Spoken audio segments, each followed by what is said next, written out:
సోదరుడు మరి ఈ సభకు అధ్యక్షత వహించినటువంటి నాగుల మీరా గారు, అలాగే ఈనాటి ఈ కార్యక్రమానికి ముఖ్య అతిథులుగా వచ్చేసినటువంటి విజయవాడ పార్లమెంట్ సభ్యులు మా సోదరుడు, ఆయన కూడా, ఎందుకంటే ఆయన అన్నయ్యకి రాజీనామా చేశాక నేనే అన్నయ్య మా సోదరుడు చిన్ని గారు, అలాగే సోదరుడిని ఎప్పుడు చూడడం మండలం మోహన్ కృష్ణ గారని చైర్మన్ గారు, ఎంత అయితే ఆయన మా ఇప్పుడు 10-15 ఏళ్ళు బట్టి ఆయన పేరు వింటున్నాను కానీ ఇదే చూడటం ఇప్పుడు మండలం మోహన్ కృష్ణ గారు అంటే పార్టీకి ఎన్నో సేవా కార్యక్రమాలు చేసినటువంటి వ్యక్తి. ఆయనకు కూడా చైర్మన్ ఇచ్చారు, ఆయనకు కూడా శుభాకాంక్షలు. బాలకోటి రెడ్డి గారు, అలాగే భీష్మాచార్యుడు మా ప్రెస్ మీట్లకి ఆయన మాలేదురు గారు ఇప్పుడు కూడా మహాభారతం నుంచి కొన్ని పాయింట్లు తీసి ఆ పాయింట్ల ద్వారా పాపం మాకు చెప్పి చాలా చక్కగా వెళ్ళిన వాళ్ళని, వచ్చిన వాళ్ళని, చిన్నవాళ్ళని, పెద్దవాళ్ళని పార్టీ ఆఫీసులో ఎలా ఉండాలో అలాంటి వ్యక్తి మాలాద్రి గారు. మరి అలాగే రఘురామరాజు, మా సోదరుడు షరీఫ్, మా కార్పొరేటర్ గారు ఉమ్మడి చండి గారు, అలాగే వేదికను అలంకరించినటువంటి అందరూ కూడా. సోదరుడు మా పట్టాభి గురించి చెప్పాలంటే వీళ్ళందరికంటే నేను ఒక ముఖ్య ఎక్కువ చెప్పాలి. ఎందుకంటే అతనికి నాకు ఉన్నటువంటి సంబంధం, ఆయన నోరారా అన్నయ్య అని పిలుస్తాడు నన్ను. మరి ఎవరైనా పిలుస్తాడో లేడో, మా శత్రువు అయినటువంటి కేసీఆర్ నాని కూడా నాతో ఒకసారి అన్నాడు, ఏమంటే పట్టాభి నిన్ను అన్నయ్య అంటాడు, ఎవరిని అనడం అంటే అంత ఆప్యాయంగా నాతో ఉన్నటువంటి వ్యక్తి. అలాగే కమిట్మెంట్, చంద్రబాబు నాయుడు గారికి ఎంత కమిట్మెంట్గా ఉంటాడో అలాగే అతనిని పుష్ చేసిన వాళ్ళు కానీ అతనికి సహకరించే వాళ్ళతో కూడా అంతే కమిట్మెంట్గా ఉంటాడు. ఒక మనిషికి కావాల్సింది కమిట్మెంట్. ఆ కమిట్మెంట్ మీరందరూ కూడా చూడాలి. ఇప్పుడు నందమూరి తారక రామారావు గారి ఫోటో పెట్టి పక్కన ఎవరిదే అని నేను అడిగే కాదు, వాళ్ళ నాన్నగారు అనేది అన్నాడు.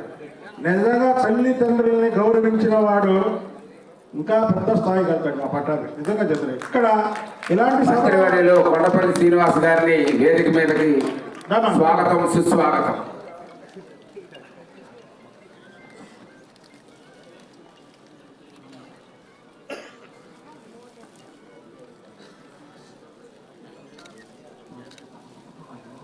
చాలా పెద్ద స్థాయికి వెళ్ళడం జరుగుతుంది. నిజంగా పట్టాభి చాలా పోరాటాలు చేశాడు. అధికారం లేనప్పుడు పోరాటం చేయడం అంటే మామూలు విషయం కాదు. వాళ్ళ అధికారం ఉంటే చాలామంది వస్తారు, మాట్లాడతారు, చేస్తారు. మా తమ్ముడు మీడియా కన్వీనర్, మీడియా కోఆర్డినేటర్ తెలుసు ఎవరెవరు పోరాటాలు చేశారో, ఎవరెవరు పోరాటాలు. ఆ పోరాటాల్లో చేసిన వాళ్ళలో ఫస్ట్ లిస్టులో మాత్రం పట్టాభి ఉంటాడు.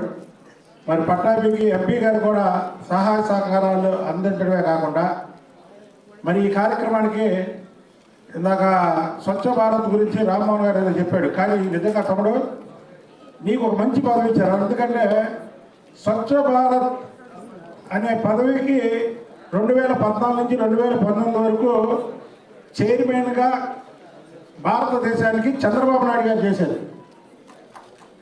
ఆ పదవి రాష్ట్రానికి పట్టాభికి ఇచ్చారు చంద్రబాబు గారు.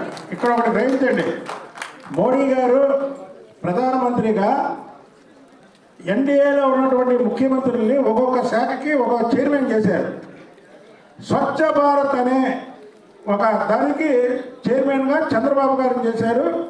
కాబట్టి చైర్మన్గా ఇక్కడ పట్టాభిని చేశారండి. పట్టాభి గారికి ఎంత దాంట్లో ఎంత మంచి పదవి ఇచ్చారో పట్టాభి గారు చంద్రబాబు నాయుడు గారి మనసులో ఎక్కడున్నాడో మీరందరూ కూడా గ్రహించాలి. అలాగే కేసీఆర్ చిన్ని గారు, ఆయన పొగటం కాదు, ఇక్కడ పట్టాభి లేకుండా నాకు చెప్పాడు, అన్నా అది మంచి పదవి అన్నా, అది మంచి పదవి, నేను కేంద్రంలో పట్టాభిని తీసుకెళ్ళి ఈ రాష్ట్రానికి సంబంధించినటువంటి నిధులు, అంటే నిధులు పట్టాభి కాదు, ఈ రాష్ట్రాన్ని బాగుపరచడానికి నిధులు సహకరించడమే కాకుండా నేను వెళ్ళేటప్పుడు ఇంకొక 4-5 కూడా తీసుకెళ్ళి ఈ స్వచ్ఛ భారత్ కార్యక్రమానికి నిధులు తెప్పిస్తా అన్నాడు. అంటే మన రాష్ట్రాన్ని బాగు చేయడానికి, మన రాష్ట్రంలో అందులో ముందుగా విజయవాడ నగరాన్ని బాగు చేయడానికి. కాబట్టి ఇంత మంచి హోదాలో మా సోదరుడు పట్టాభిని చూడటం, ఎందుకంటే పట్టాభి